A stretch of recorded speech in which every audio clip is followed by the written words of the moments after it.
Un vrai paradis. Et pourquoi? Parce que la vie était magnifique, libre, et bon marché.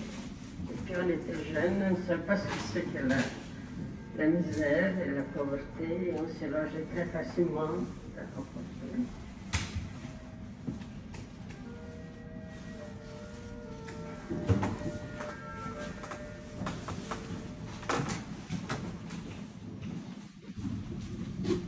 Et votre sculpture, Chana Orlov, à ce moment-là?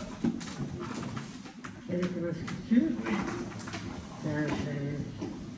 Qu'est-ce que j'ai commencé à faire des choses? Naturellement, j'ai tout de suite commencé à travailler d'après modèle, mais en les stylisant. Mais mon but était, et je ne sais pas si je l'ai réussi, c'est de faire l'époque. Et les cubistes n'ont pas voulu faire du tout, ils n'ont pas voulu faire l'époque. Ils m'ont fait beaucoup de reproches. Entre autres, André Lotte est venu me dire que je ne pourrais jamais réussir dans la vie d'être à part. Il faut travailler absolument en équipe, et que je devais faire partie des cubistes. Mais je ne pouvais pas le faire, c'est que je ne pouvais pas. Alors, que le début, c'était très dur.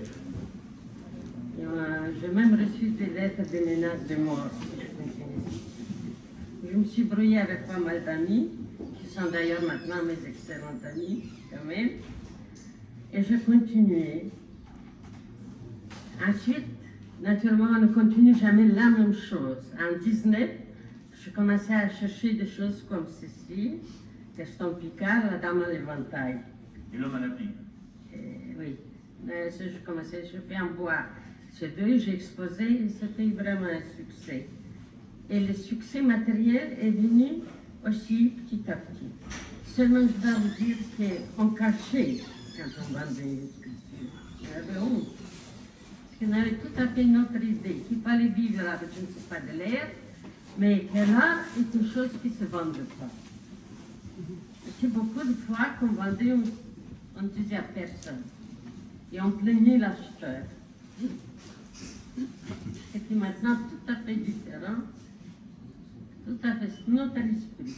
Et pas seulement moi, la plupart des gens, quand on demandait à qui c'est, comment fais-tu, eh bien, je roule pas mal de gens.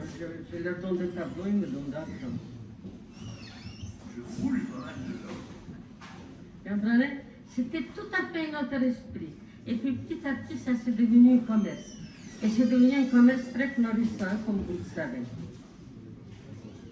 Pas seulement que je dis avec les impressionnistes, que la France a fait une affaire formidable, mais même avec les cubistes maintenant, elle fait des affaires formidables.